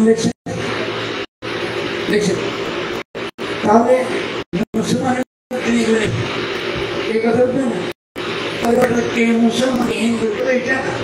দরকার এই রবীন্দ্রনাথের গান আমাদেরকে পাকিস্তানিরা 60 দশকে শুনতে দেয় নাই, আমাদের রবীন্দ্রনাথকে পড়তে শিখতে হয়েছে। এখানে আমাদের সাথে পশ্চিম বাংলার বাঙালির সঙ্গে খারাপ বাঙালিরা এটা মুসলমান লাগে না, দয়া করে মুসলমান লাগাবেন।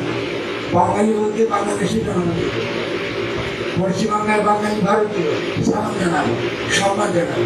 যদি এখানে আসে আমরা তাকে খুব ভালো মাছ খাওয়া দেবো, সমাজে সেবা করবো, আতিথ্যতা করবো। কিন্তু তোমরা বাবারা ভারতীয়, তোমরা সিদ্ধান্ত নিচ্ছ তোমরা ভারতীয় থাকবে, আমি রক্ত দিয়ে বাংলাদেশ কাজ করেছি, আমাকে বাঙালি হওয়ার জন্য রক্ত দিতে হয়েছে। এটা নেগোশিয়েবল না, এটা নেগোশিয়েট করতে পারেন। যদি নেগোশিয়েট করতে চান আবার কিন্তু যুদ্ধ শুরু হবে। এই ভুল করবেন না। এই যে আমি এখন এই কথাটা বললাম, এটা কিন্তু গণপরিষদের তত্ত্ব, এটা করবেন না, এটা ভয়াবহ জিনিস। আওয়ামী লীগ ছিল ফ্যাসিস্ট, আমরা ফ্যাসিস্ট উদ্ধার করেছি। আওয়ামী লীগ কখনোই বাঙালি জাতিবাদী ছিল না। আর আওয়ামী লীগ ছিল একটা পাকিস্তানবাদী দল, যে 72-এ আমাদেরকে যে সংবিধান দিয়েছে ওটা ছিল একটা পাকিস্তানিদের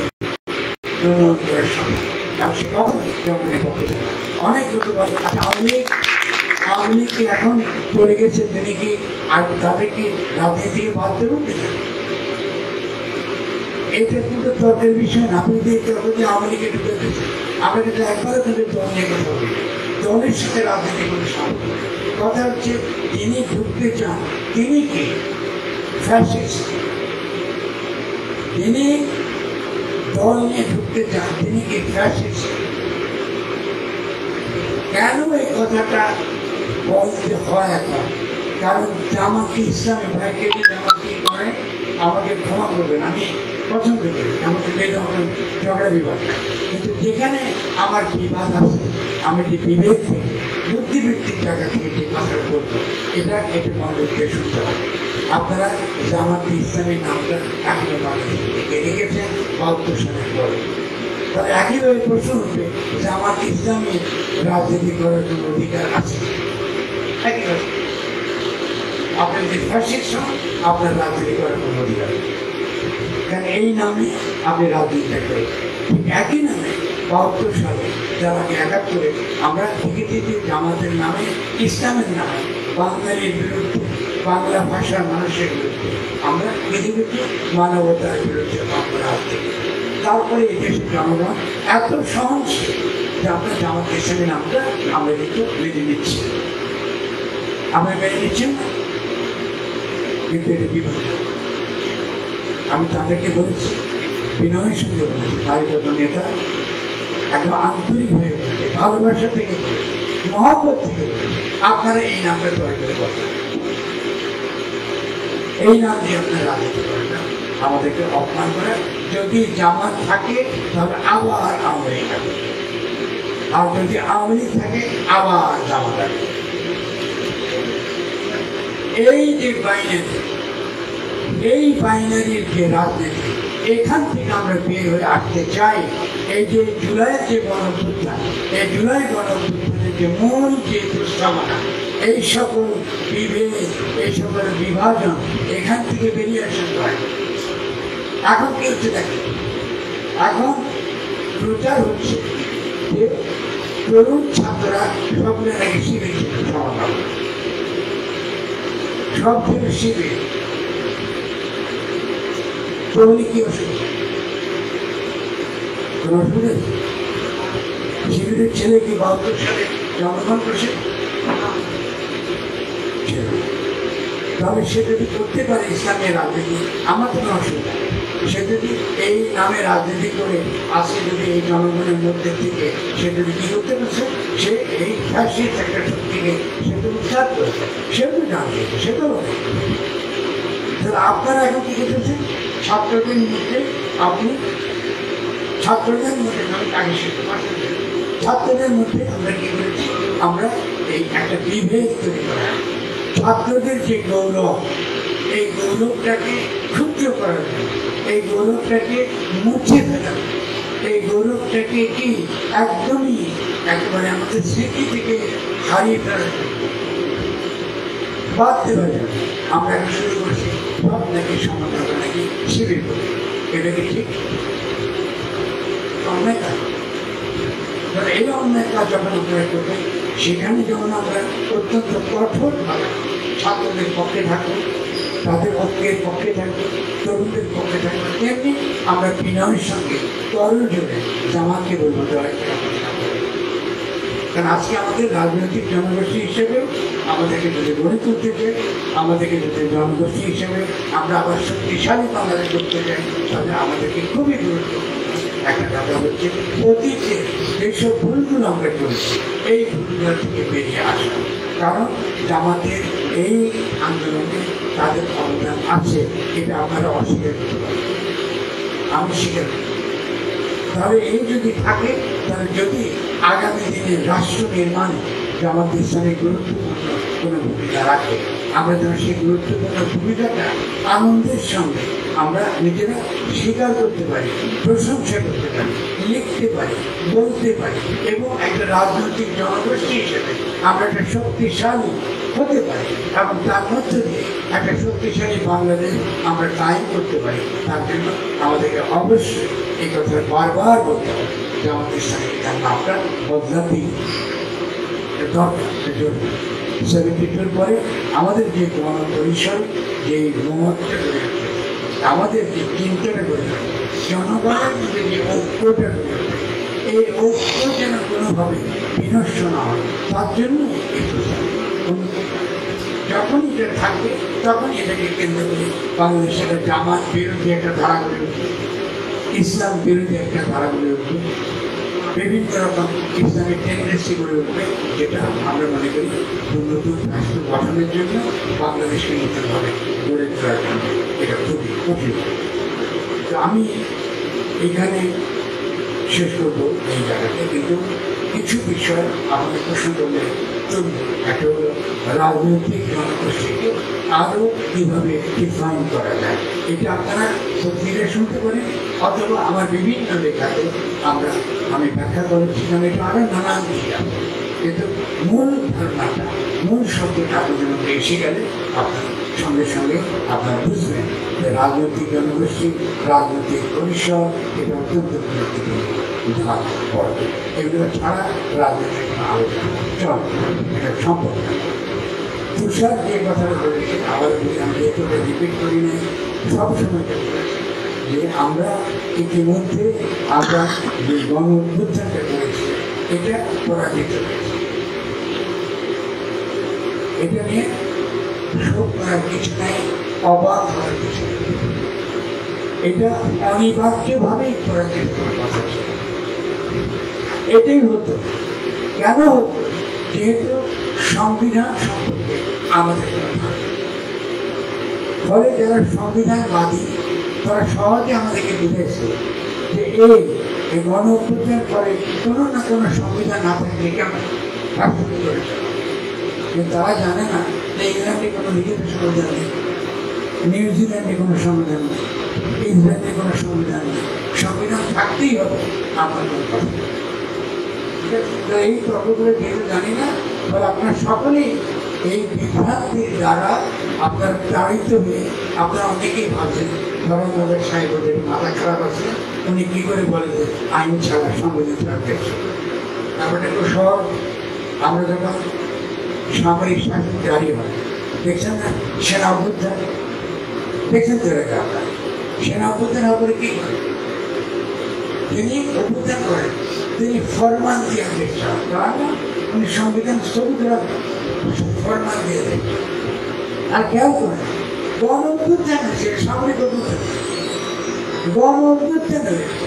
গণ অভ্যুত্থান হওয়ার পরে গণ অভ্যুত্থানে জনগণের অভিপ্রায়ের যারা প্রতিনিধি, তাদের আদেশে দেশ চলে, তাদের ফরমানে দেশ চলে। এটা আপনাদেরকে অস্বীকার করা হয়েছে।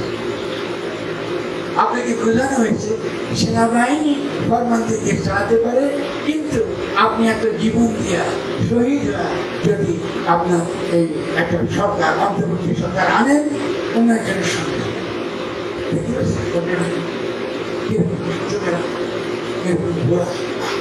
এই কথা বলে তারা গিয়ে চুপুর কাছে গিয়ে তারা কি করছে, তারা চেষ্টা করছে অপমানের বিষয়। কেন? কারণ আমাদের ভারতের জনগণের অভিপ্রায়ের যারা প্রতিনিধি তারাই সরকার, অন্তর্বর্তীকারী সরকার, আর চুপ্পকে ঘাট ধরে বের করে দেওয়ার কথা।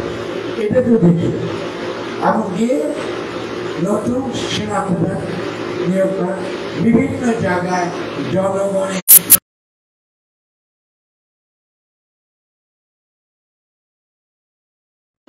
প্রায় প্রতিটি প্রতিষ্ঠান পুরোনো এটা আপনি এখন জানেন কেমন এখন কি করতে হবে আর কত জীবন দেবে আর কত রক্ত দেবে আর সেই জন্য আমরা মনে করি একটা সাংবিধানিক প্রতিবিপ্লব হয়ে গেছে এটা আমাদের ভুলের জন্য এটা কোনো ষড়যন্ত্র করে নেই হতে পারে যেভাবে আমাদের ইউনিশাই বাইডেনের ডেটম্যান বুঝলেন তো তার মানে রাজনৈতিক মনে এবং তাকে মার্কিন যুক্তরাষ্ট্রে বলা হয় জেনোসাইড তার হাত রক্ত রঞ্জিত ফিলিস্তিনিদের রক্তে রঞ্জিত তার হাত তার পুরোটাই ফিলিস্তিনিদের রক্তে গোসল করা এই জন্য মার্কিন যুক্তরাষ্ট্রের জনগণ তার নাম দিচ্ছে জেনোসাইড জেনোসাইড ওখানে ডিপ্লোম্যাটিক্যালি তার হাতে হাঁচি করতে পারতেন অসুবিধা নেই ওনাকে চড়াই রয়েছে ওনাকে চিরকালের বন্ধু জেনোসাইড আপনি কি বাংলাদেশে এসে আবার কি মুসলমান মানুষ শুরু করবেন আপনি এটা কেন বলবেন ফিলিস্তিনের সঙ্গে বাইডেনের ভূমিকা কি আপনি জানেন না আপনি কি এত নাই আপনি কি এত সোজা আপনি সহজে বুঝেন আপনি গেছেন ভালো এবং বাইডেন তো ইনসিগনিফিক্যান্ট বাইডেন আপনাকে কিচ্ছু দেন এরপর আপনি গেলেন ক্লিন্টন সারা দুনিয়াতে আরেকটা লোক যে যুদ্ধবাদ মধ্যপ্রাচ্যকে ধ্বংস করার জন্য সে নামক লোক এবং তার স্ত্রী তিনিও যে ক্লিন্টন মিসেস ক্লিন্টন তার বিরুদ্ধে মার্কিন যুক্তরাষ্ট্রে মেলা অভিযোগ আছে তিনিও কিন্তু যে কারণে প্রেসিডেন্সিয়াল পদে প্রতিযোগিতা করতে পারেন না এবং তারা দুজনে ক্রিমিনাল আকারে পরিণত তিনি হলেন আপনার ভালো আপনি বন্ধু হয়েছেন কিন্তু যেভাবে বন্ধুত্বকে প্রকাশ করছেন আপনি ভাবছেন যে বাংলাদেশের লোকরা খুব সহজ আমরা বুঝে যাবো আপনি কত গ্লোরি আমাদের থেকে কত না গৌরব আছেন না আপনি কোনো গৌরব আছেন আপনি বাংলাদেশের ছোট আপনি প্রমাণ করছেন বাংলাদেশের জনগণ এগিয়ে তাদের মাথায় গেলে নেয় ওরা ফিলিস্তিন নিয়ে ভাবে না ওদের মনে কোনো ব্যথা নাই ইসরায়েল যা করছে ওদের মনে কোনো কষ্ট নাই আমি বলবো যে তিনি খুশি আছেন আমরা কথা বলি আমরা সবসময় প্রথম থেকে বলছি যে এই গণঅভ্যুত্থানের ফলে আমরা চেয়েছি কি একজন রাষ্ট্রপ্রধান বা যে নামে দেন না কেন যিনি অন্তর্বর্তীকালীন সরকার বা গণঅভ্যুত্থানের সার্বভৌম ক্ষমতা তাঁর এবং তিনি প্রথম কাজ হল জনগণকে সঙ্গে নিয়ে দেশকে একটা নতুন গঠনতন্ত্র এটা দেখুন এইটা করতে যতটা সময় লাগে জনগণের যে অভিপ্রায় যেটা এখন অলৌকিক সেই অভিপ্রায়টা লিখতে যে সময়টা লাগে যে অন্তর্বর্তীর সময়টা লাগে এটাকেই বলে অন্তর্বর্তীকালীন সরকার দেখছেন